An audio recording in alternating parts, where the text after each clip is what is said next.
So welcome to yet another different place in my apartment. I got a comment on my last video, the Alto Flute Improv, asking me to go through and talk about what I was doing and maybe how to notate some stuff. And I don't know how effective the notation side of things is going to be, because there's a few things in this particular improv that are very improvisatory. And I'm gonna think about it and see if I can figure out a way that I would notate it, or at least way to describe it. I think some of these things may have to be more like symbolic notations that have very detailed explanations, a la Skirino. But yeah, I basically just wanted to go through this improv with you guys and kind of break down what I'm doing.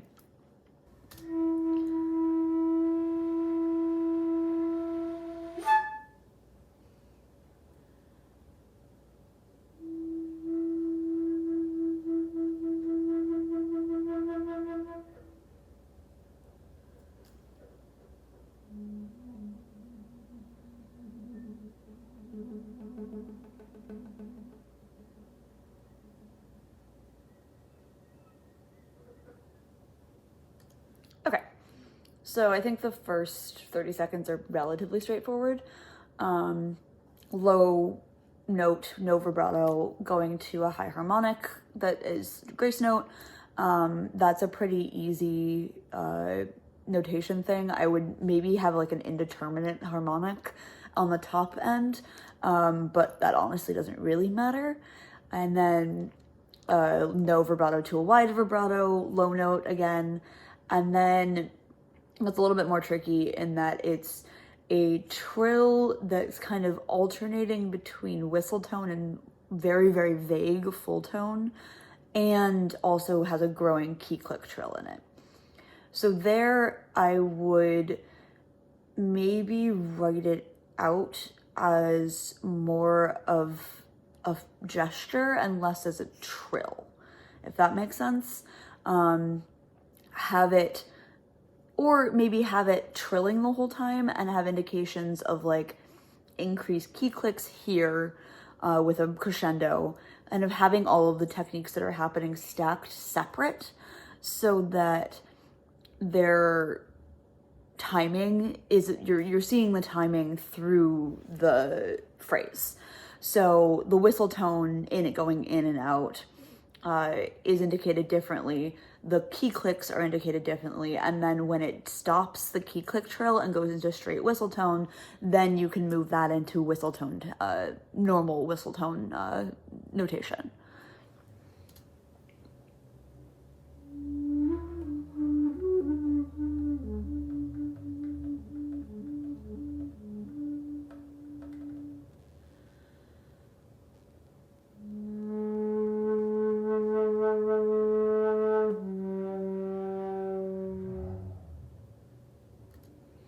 Okay, then there's kind of a hollow tone section.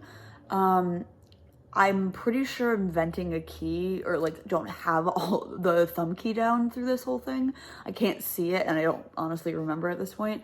But I would probably in this case have some kind of indeterminate gesture, like a little note headless stem collection with some kind of indication that it's a hollow tone. You might not get this exact thing, but that would be where I would start. Definitely have like a very detailed explanation of what it is in the key. These kinds of things are easier on C flute because you can vent a key and then it doesn't sound like a full note. But on alto flute, it's usually just there's a key not down for whatever you're doing.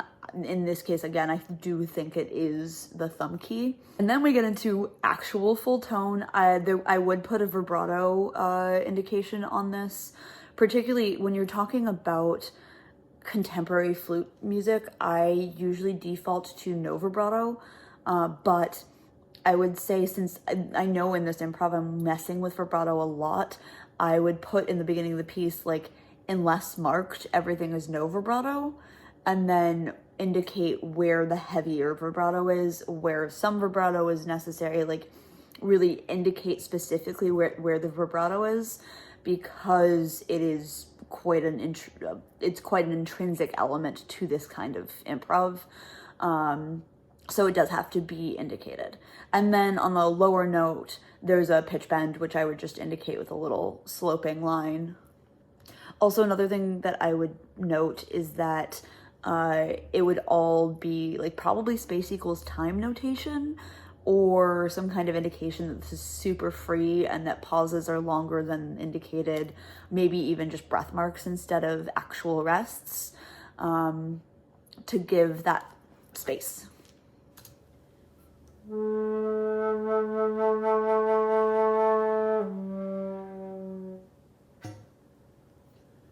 Okay, so that's basically the same phrase as before, but instead of just pitch bending, you pitch bend all the way into a tongue ram. That is a little bit harder to notate, just to make sure that it's like phrased together. I would probably put what I'm going to describe as a slur, but is actually just a phrasing mark, over the whole gesture, so it's clear that the tongue ram is connected to the gesture. Maybe even like a gliss line down to the tongue ram instead of just like the pitch bend indication, so that it's again clear that you're connecting the tongue ram to the previous full tone note.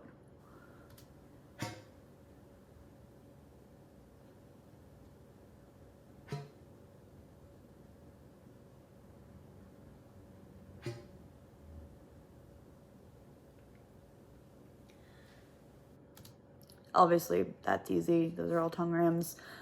I can't tell you what notes they're on, but you get the idea.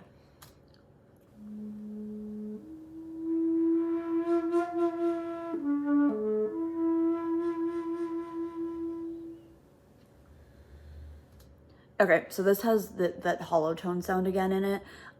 If you want to use it like this, where it's really like in a melodic phrase, I would have a flutist try it out for you and then give you the fingering that created that sound, and then put it in the piece.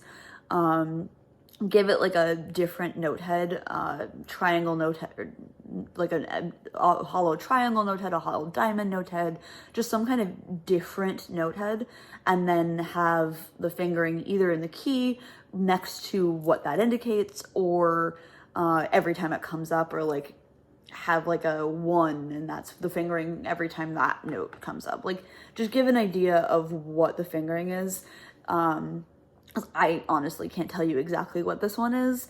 I probably could if I like watched the video back a ton of times and then played it again. But if you want that kind of sound, just have a flute player mess around for a while and see what comes out, and then get the fingering.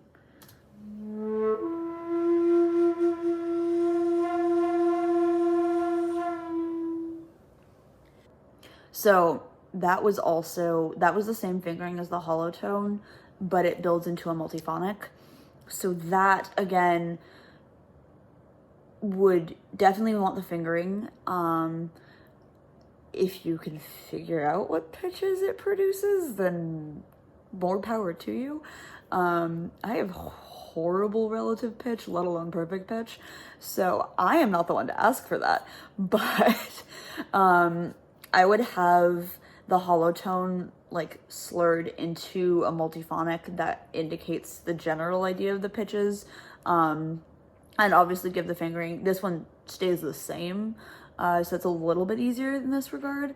But if you take one thing away from this video, is if you use altered pitches, get the fingerings.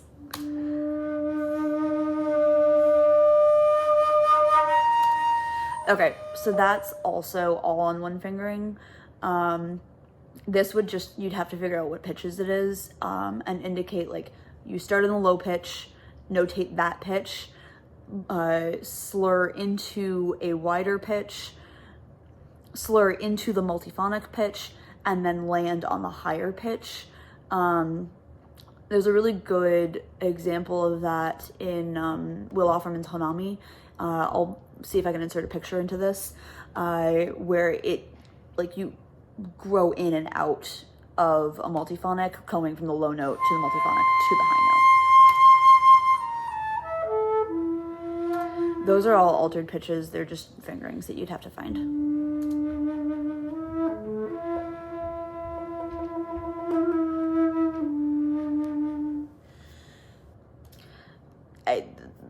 Moral of the story is a lot of these altered pitches, you just have to find the fingerings.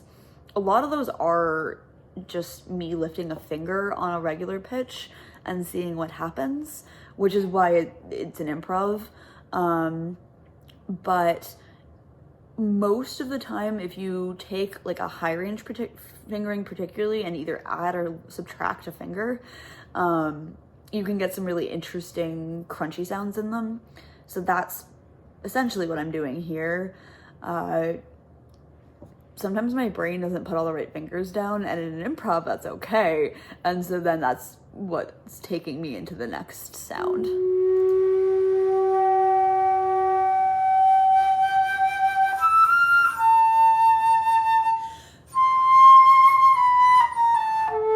Okay, so that's a mix of altered pitches. I think in this kind of situation, you would probably end up with a very, very complex score, which is fair. It is a very complex texture that you're creating, but with all the fingerings that would be necessary. There's a bunch of hollow pitches. There's a little bit of a like timbral trill that happens in the middle there. So that would just be a trill where you indicate that it's timbral or bisbigliando, which I can't say, so I don't usually say that. And then it's, again, a mix of altered pitches and regular pitches.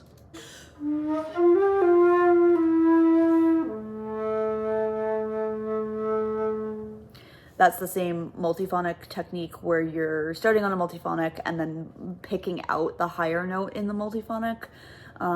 So that would again be notate the multiphonic and then slur into the higher pitch, indicating that you're keeping the fingering the same.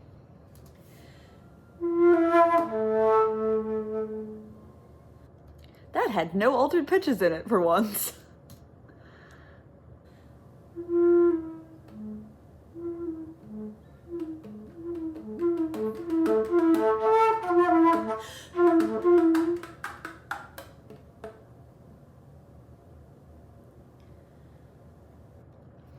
So this, I would start with notation that indicates key clicks and pitch. So X's on the note stems instead of an X note heads that transition into X note heads.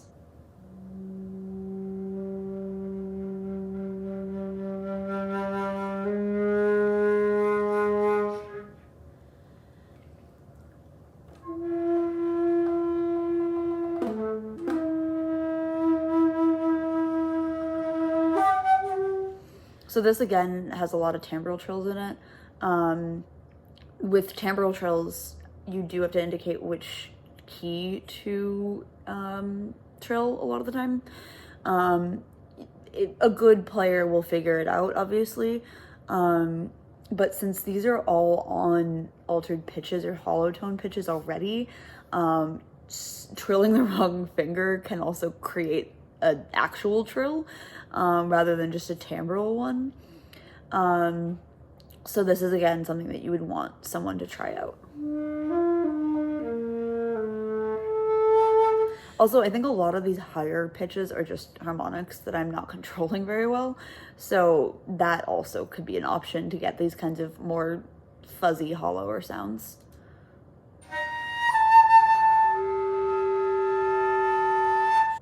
That is my favorite multiphonic in the entire flute.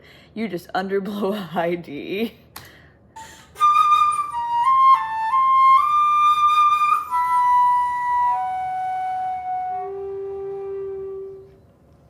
So that is actually another, I think it's a high A that I'm fingering and then underblowing the same way that the multiphonic previously was.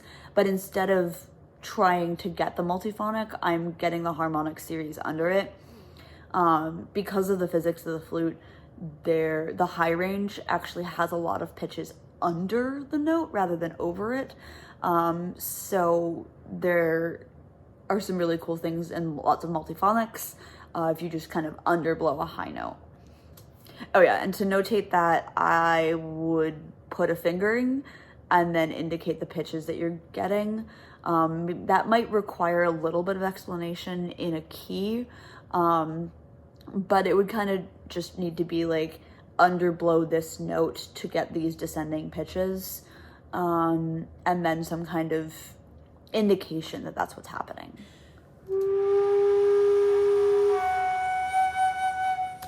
Those are just vented, like air venting multiphonics.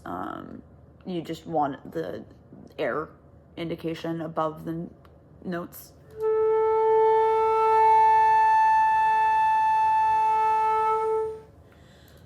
That's a natural multiphonic. So then you would still give the fingering and whatever pitches it's producing, the same way you would with one of the artificial multiphonics. It's just going to be harder.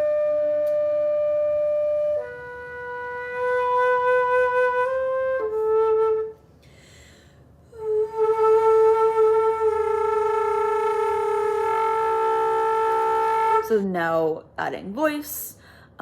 This, personally, I always like the voice in the same staff as the flute.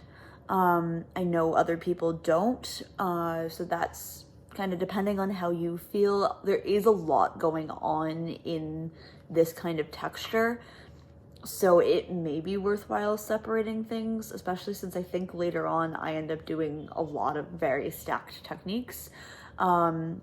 But basically, if it feels like the texture of the like notation is getting too dense, then maybe it's worthwhile pulling the voice out. But yeah, so that is a held flute note with a descending voice note.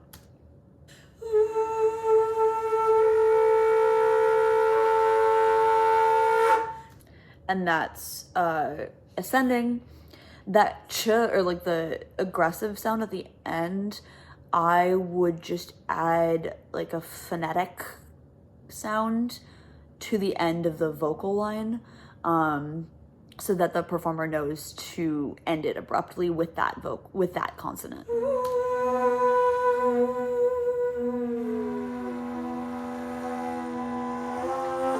So I don't know how to notate that in and out low flute thing because it wasn't intentional. Maybe just having the flute line rest. But yeah, no, I did not mean to do that.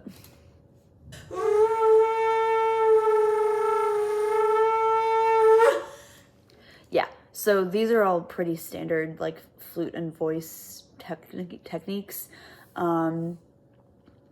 That last like vocal yip thing that I was doing was without the flute. So just end the flute line before you add that notation.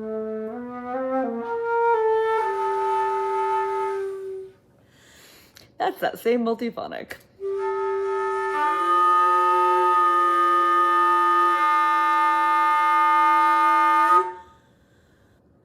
Okay, so this is why I would consider having multiple lines for the flute and voice section, just because there's also, that is a multiphonic as well, and the voice is moving, so it could just get a lot of different note heads moving around, and it might be a little confusing.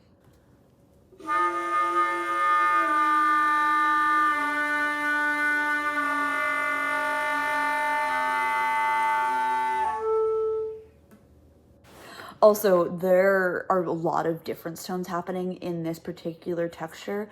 So there's actually only 3 pitches being produced by me. It might be 4 on that multiphonic, but there are definitely more pitches in this sound than I am producing myself. Do not notate them. Just notate what the flutist is going to be doing.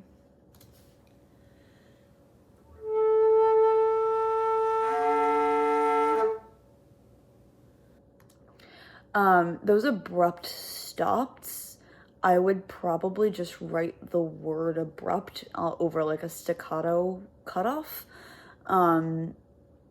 It's, I think people always forget that they can use words in scores, and words are really powerful and they have a lot more meaning than symbols do. So if you really want to get your point across, I think adding just words is helpful.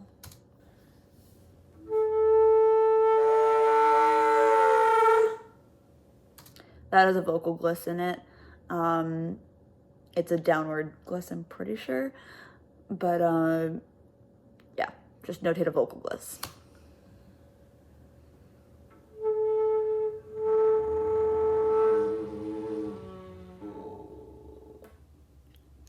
Okay, so now we get into the vocal fry. I think this is again where words are very powerful. Personally, I would want to see kind of like some kind of maybe even X note head, because in vocal music that's not an indication of percussive sounds. So maybe like an X note head, and then in the vocal line and the word vocal fry, that might help. It's going to be very hard to control exactly what your vocal fry does because it is a vocal fry. But you're just gonna have to put the words in.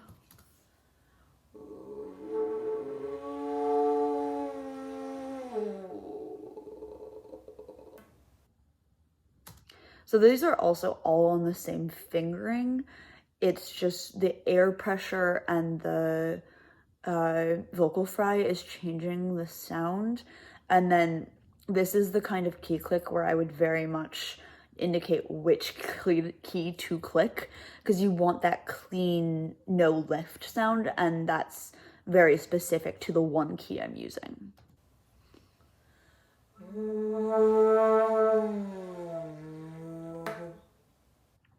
Because you can hear here, I'm on a lower note. I'm actually an octave lower than the previous pitch.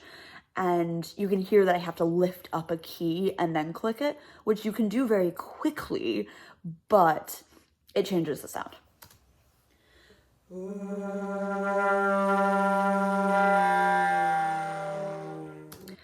With this, I'm getting into a harmonic in the flute from the bass note, so I would maybe have like a harmonic sweep indication, or just like a slurred up and down to the next harmonic, or next two harmonics, based on what you want. Oh, and then vocal fry.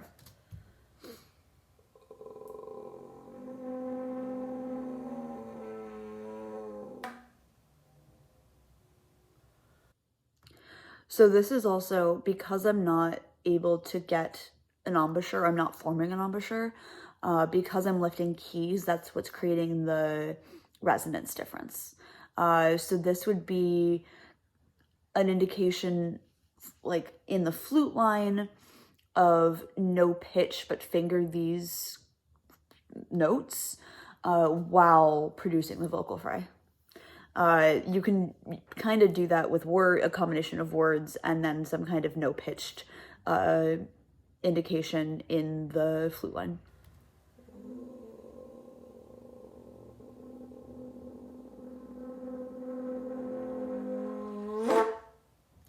So this would move from like no pitch flute to pitched flute. Again, that can be done with like words and an arrow.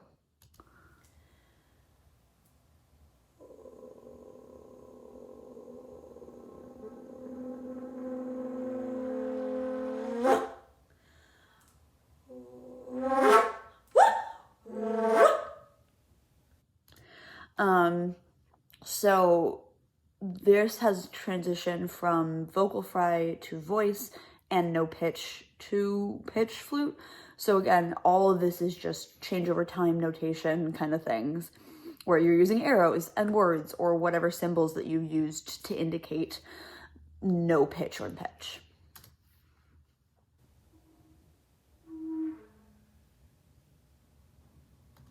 And that last little phrase, I would just make sure that it's clear that it's one, very quiet and very airy. My favorite, like, half filled in circle is really good for that.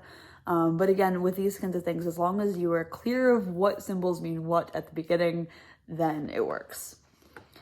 So yeah, this is gonna be a really long video and really fun to edit. And I hope this was helpful for someone. I know it, ideally, like being able to write it out would be great, but a lot of these things are very like specific to the performer and also specific to what symbols you use at the beginning. And apart from key click and tongue ram and slap tongue, which actually isn't in this for once in my life, there aren't as many standards to notation in these particular regards. I think the biggest thing to take away from this particular improv is make sure you have fingerings. There's a lot of things in here that just won't work if you don't know what fingers to use. So yeah, again, I hope you guys liked this video. If you did, give it a like. If you're new here, subscribe, and I will see you guys soon.